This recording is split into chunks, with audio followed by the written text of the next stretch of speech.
সাক্ষী দিয়ে হাত উঠে বলছি আল্লাহু আকবার। আল্লাহ সকলকে কবুল করেন, আমিন। সম্মানিত প্রিয় মুসলিম ইকরাম, আমার প্রাণের ভাইয়েরা, পবিত্র জিলকদ মাসের আজকেই শেষ দিন। আশা করছি আল্লাহ চাহে তো পবিত্র ঈদুল আজহা, কোরবানের চাঁদ আজকে সন্ধ্যার পরে আশা করে উদিত হবে। আল্লাহ পাক যেন কবুল করেন, আমিন। আলহামদুলিল্লাহ, এর মধ্যে লক্ষ লক্ষ হাজীগণ মক্কাতুল মুকাররমা, মদিনাতুল মুনাওয়ারায় গিয়ে তারা পৌঁছেছেন। আলহামদুলিল্লাহ বলুন। এখনো পথে অনেক হাজীগণ রয়েছেন, অনেকে প্রস্তুতি নিচ্ছেন। আল্লাহ পাক সকলের হজকে হজ্জে মাবরুর হিসেবে কবুল করেন, আমিন। আর জোরে বলছি আমিন, আমিন। যারা এবছর যেতে পারেনি, এর পরবর্তী সময় যেন আল্লাহ পাক তাদেরকে যাওয়ার তৌফিক দান করেন, আমিন। তারা একবার গিয়েছে, বারবার যেন যাওয়ার তৌফিক দান করে, আমিন। আর আমাদের মতো নগণ্য গোলাম যারা আছে এখনো যেতে পারিনি, আল্লাহ পাক যেন আমাদেরকে একবার হলেও যাওয়ার তৌফিক দান করেন, আমিন। জোরে বলছি আমিন, আমিন। সম্মানিত আমার প্রাণের ভাইয়েরা, প্রাণের বন্ধুগণ, পবিত্র হজ একটা ইবাদত। এটা কি বলেন তো? এটা একটা ইবাদত। দান করাও একটা ইবাদত, নামাজ পড়াও একটা ইবাদত। এই ইবাদতগুলোর মধ্যে সর্বশ্রেষ্ঠ আর একটা ইবাদত আছে, যেটা না করলে এই কোন ইবাদতই কবুল হবে না। কোন ইবাদতই কবুল হবে না যদি এটা না করা যায়।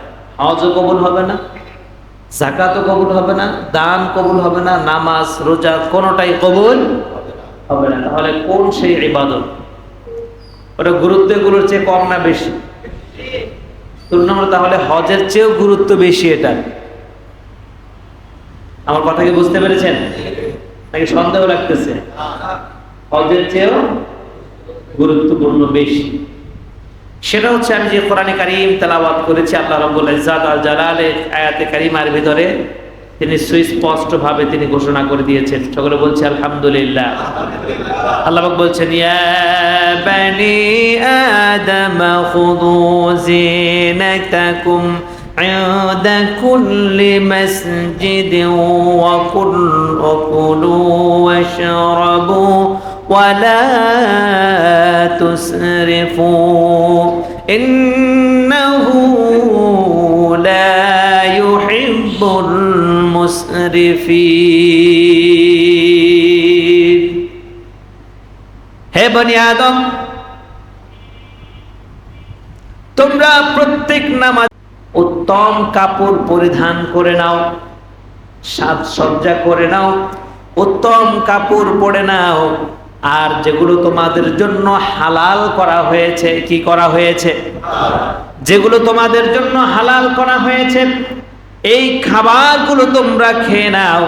আর মনে রেখো, এই খাবার খেতে গিয়ে তোমরা অপচয় করবে না। কি করবে না? ওয়ালা তুসরিফু, কোনো অংশ কোনো কিছুই তোমরা অপচয় করবে না। মনে রেখো, মনে রেখো, সেই আল্লাহ ওয়ালা তুসরিফু ইন্নাহু লা ইউহিব্বুল মুসরিফিন, সেই আল্লাহ কোনো অপচয়কারীকে পছন্দ করেন না। কোন অপচয়কারীকে পছন্দ করেন না। ইন্নাল মুবাদদিরিনা কানু ইখওয়ানাশ শায়াতিন। অপর আয়াতে কারিমার ভিতর আল্লাহ পাক বলছেন, নিশ্চয়ই যে ব্যক্তি অপচয় করে সে হচ্ছে শয়তানের ভাই। সে কার ভাই? যিনি বলেন সে কার ভাই? শয়তানের ভাই। এই আয়াতে কারিমার মধ্যে আল্লাহ রাব্বুল ইজ্জাত ওয়াল জালাল তিনি নামাজের ব্যাপারে সাবধানতা অবলম্বন বশত উত্তম কাপড় পরিধানের কথা বললেন। এরপর বললেন, তোমাদের উপর যে খাবারগুলো হালাল করা হয়েছে এই খাবারগুলো তোমরা খাও, কিন্তু সাবধান, অপচয় করবা না। কি করবা না? অপচয় করবা না। আল্লাহ রাব্বুল ইজ্জাত জানান এখানে অনেকটা বড় একটা হুকুমের ব্যাপারে কথা বলেছেন। কুলু ওয়াশরাবু, তোমরা খাও এবং তোমরা পান করো, ওয়ালা তুসরিফু, কিন্তু অপচয় করো না।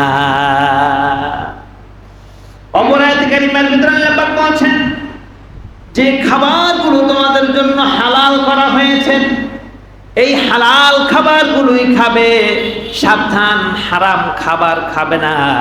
মনে রেখো, হারাম খাবার যে ব্যক্তি খাবে, হারাম খেয়ে ইবাদত করলে তার কোনো ইবাদত আমার দরবারে কবুল হবে না। হারাম দ্বারা যদি কেউ শরীরকে বানায়, হারাম খাবার ভক্ষণ করে, হারাম ইনকাম করে, হারাম ইনকাম করে হারাম খাবার খাওয়ার পরে কেউ যদি হাজারো হাজারো ইবাদত করে, কোন ইবাদত আল্লাহর দরবারে কবুল হবে না। আল্লাহর নবী বলেছেন লা ইয়াদখুলুল জান্নাতা জাসাদুন গুযিয়া বিল হারাম।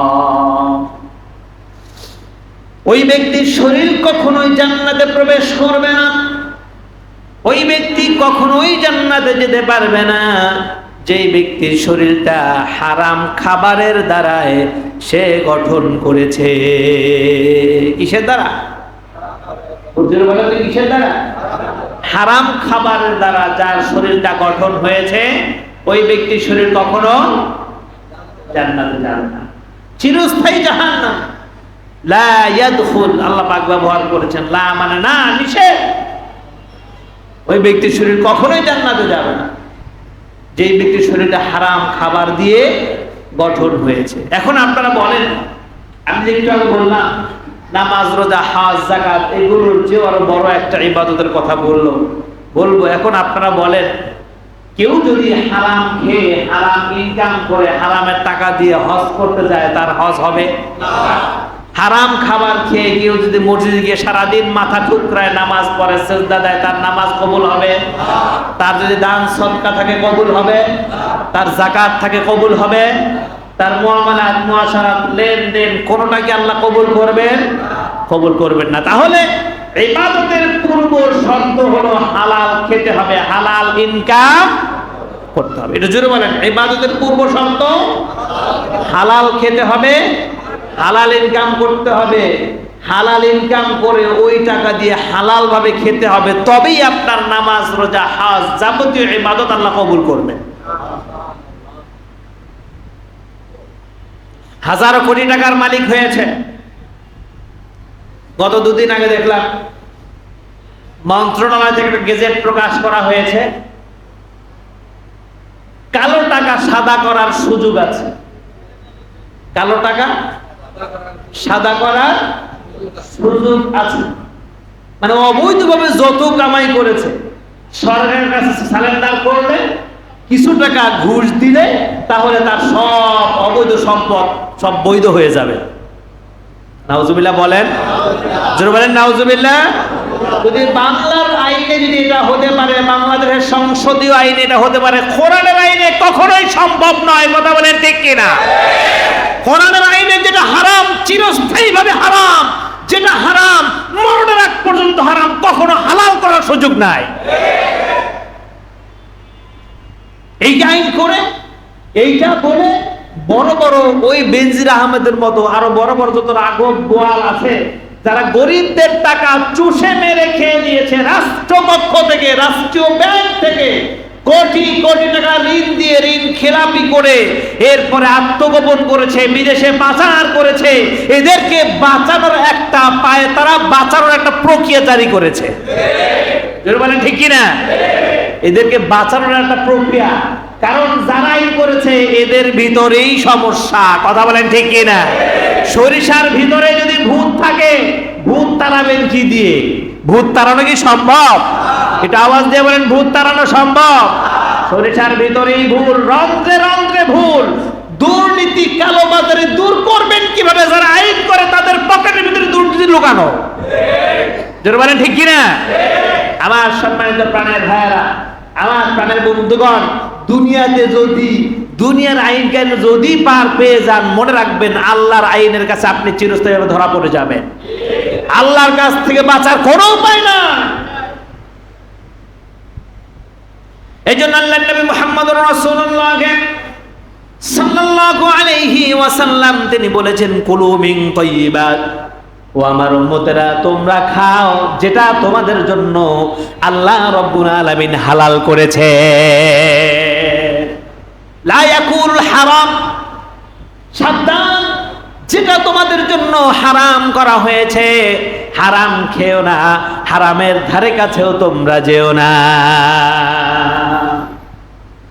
আল্লাহর রাসূল মুহাম্মদুর রাসূলুল্লাহ সাল্লাল্লাহু আলাইহি ওয়াসাল্লাম কে আল্লাহ রাব্বুল আলামিন বলছেন কুল মান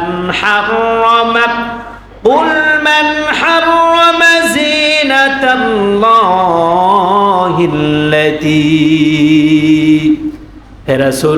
হে রাসূল আপনি বলুন তোমরা যখন এই হারামগুলো খাবে, জিনাতাল্লাহিল্লাতী আখরাজা লিইবাদিহি ওয়াত-তাইয়্যিবাত মিনার রিজক, তোমাদেরকে যেই তাইয়্যিবাতি মিনার হালাল খাবার দান করা হয়েছে, হালাল রিজিক দান করা হয়েছে, এই হালাল রিজিক তোমরা খাবে, হালাল রিজিক খেয়ে তোমরা ইবাদত করবে।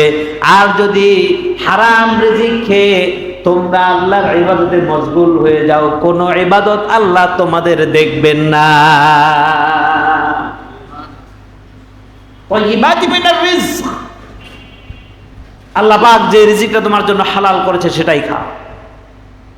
কিন্তু অত্যন্ত দুঃখজনক বিষয় হলো সত্য, আমাদের সমাজে অনেক মানুষ আছে এখনো কোনটা হালাল আর কোনটা হারাম এটা তারা বুঝেই পারে না, বুঝেই আসে না। এদের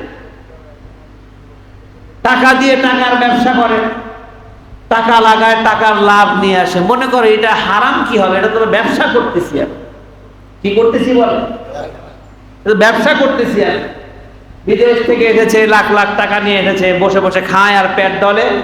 মানুষ আসে আর সুদে টাকা লাগায়, আছে না নাই? এই এলাকায় মনে হয় নাই, সুদের ব্যবসায়ী এখানে নাও থাকতে পারে, ঠিক হয়, এখানেও আছে। আল্লাহ এদের হেদায়েত নসিব করেন। মনে রাখবেন, সুদের ব্যবসা করে সুদের টাকা খেয়ে কেউ যদি ইবাদত করে, মসজিদের প্রথম কাতারে কেন ইমাম সাহেবের মুসল্লায় দাঁড়িয়ে নামাজ পড়লো, তার নামাজ কখনোই কবুল হবে না। এই ইবাদত করে কোনো লাভ নাই, ভণ্ডামি আর প্রতারণা ছাড়া আর কিছুই নয়। যদি নামাজটা আল্লাহর জন্য হয়ে থাকে, হজ যাকাত দান খয়রাত যদি আল্লাহর জন্য করে থাকেন, এখনই ছেড়ে দেন এগুলো। যদি আল্লাহকে খুশি করতে চান এখনই ছেড়ে দেন, সময় আছে এখন। ছেড়ে দিয়ে ইবাদতে মশগুল হয়ে যান, জীর্ণ শীর্ণভাবে বাঁচেন, কষ্ট করে বাঁচেন, কষ্ট ক্লেশে বাঁচেন, এর মধ্যেই আল্লাহ পাক সুখ দান করে দিবে। আল্লাহ রাব্বুল আলামিন কোরআনুল কারীমের ভিতরে বলছেন, যেই সমস্ত মানুষেরা কষ্ট করে দিনাতিপাত করে জীবন কাটিয়ে দেয়, কষ্ট ক্লেশ করে সংগ্রামে যুদ্ধে বিভিন্ন অভাব অনটনের মধ্যে তাদের জীবন কাটিয়ে দেয়, আর যদি ধৈর্য ধারণ করে, হে রাসূল আপনি তাদেরকে সুসংবাদ দিয়ে দিন, এরাই হলো সেই সফলকামী ব্যক্তি। আর জোরে বলেন সুবহানাল্লাহ, আর জোরে বলেন না সুবহানাল্লাহ। আল্লাহর নবী মুহাম্মদুর রাসূলুল্লাহ সাল্লাল্লাহু আলাইহি ওয়াসাল্লাম তিনি বলেন, যেই সমস্ত ব্যক্তিরা ইনকামের ক্ষেত্রে, কামাই করার ক্ষেত্রে সাবধানতা অবলম্বন করে না, অবশ্যই তাদের কামাইয়ের ভিতরে হয় সুদের টাকা ঢুকে যায়, না হয় ঘুষের টাকা ঢুকে যায়, না হয় জুলুমের টাকা পয়সা ঢুকে যায়। যারা সাবধানতা অবলম্বন করে না, হয় তাদের ইনকামের ভিতরে সুদ ঢুকে, না হয় ঘুষ ঢুকে, না হয় মানুষের উপর জুলুম করেছে, মানুষের কাছ থেকে অন্যায়ভাবে টাকা উঠিয়ে নিয়ে এসেছে, এই সমস্ত কিছুর টাকা তাদের ইনকামের ভিতরে ঢুকে যায়। বলেন নাউজুবিল্লাহ। আর এটাই হচ্ছে ওই ব্যক্তির জন্য হারাম, যে ব্যক্তি জুলুম করে অন্যের কাছ থেকে টাকা পয়সা আদায় করেছে। আল্লাহ রাব্বুল আলামিন কোরআনুল কারীমের ভিতরে বললেন, তোমাদের জন্য আমি অনেক কিছুই হারাম করে দিয়েছি। আর যেগুলো হারাম করে দিয়েছি এগুলো যদি তোমরা সাবধানতার সাথে অবলম্বন করো, সাবধানতার সাথে যদি এগুলো তোমরা বেঁচে চলো, আশা করা যায় তোমরা সফলকামী হয়ে যাবে। ইন্নামা হাররামা আলাইকুমুল মাইতাতা ওয়াদ-দামা ওয়া লাহমুল খিনজিরি ওয়া মা উহিল্লা বিহি লিগাইরিল্লাহ। আল্লাহ পাক বললেন তোমাদের জন্য হারাম করা হয়েছে, ইন্নামা হাররামা আলাইকুমুল মাইতাতা ওয়াদ-দামা ওয়া লাহমুল খিনজির, তোমাদের জন্য ওই যে খিনজির পশু, ওই শূকর তোমাদের জন্য হারাম করা হয়েছে, রক্ত তোমাদের জন্য হারাম করা হয়েছে, পশম তোমাদের জন্য হারাম করা হয়েছে, এবং অন্যান্য খাদ্যদ্রব্যাদি যা তোমাদের উপরে হারাম করা হয়েছে তোমরা এগুলো থেকে নিজেকে বাঁচায় রাখো। ওমা উহিল্লা বিহি লিগাইরিল্লাহ, আর আল্লাহর নাম ছাড়া যে সমস্ত বস্তু উৎসর্গ করা হয়েছে এগুলো থেকেও নিজেদেরকে হেফাজতে রাখো। অর্থাৎ আল্লাহর নাম ব্যতীত যে পশু জবাই হয়েছে, আল্লাহর নাম ব্যতীত যে কাজটা করা হয়েছে এগুলো থেকে নিজেকে তোমরা বাঁচায় রাখো। এখন তো মানুষ খুব চালাক হয়ে গেছে। কেমন চালাক? চোরে চুরি করতে গিয়েও বলে বিসমিল্লাহ, আল্লাহ যেন ধরা না করি। ঠিক না? জোরে বলেন না। এক যুবক জেনা করতে যাবে, বিসমিল্লাহ বলে ঘরে ঢুকে, আর এদিক তাকে আল্লাহ যেন ধরা না করি। ঠিক কিনা কন? খাদ্যে ভেজাল মিশাবে, ডালের সাথে কঙ্কর মিশাবে, চালে কঙ্কর মিশাবে, দুধে পানি মিশাবে, এই দুই দিক তাকাবে, বলবে বিসমিল্লাহ, আল্লাহ আল্লাহ যেন ধরা না পড়ি। আছে না নাই? আছে না নাই? এখন বলে যে আল্লাহ তো নিষেধ করছে, যে জিনিসে আল্লাহর নাম নাই ওইটা না খাইতে, আমি তো আল্লাহর নাম নিছি, খাইলে সমস্যা কি? নাউজুবিল্লাহ বলেন। আল্লাহর সাথে চালাকি করে পারা যাবে? যেটা বলেন, আল্লাহর সাথে চালাকি করে পারা যাবে? আল্লাহর সাথে যারা চালাকি করবে এরাই ধরা পড়ে যাবে।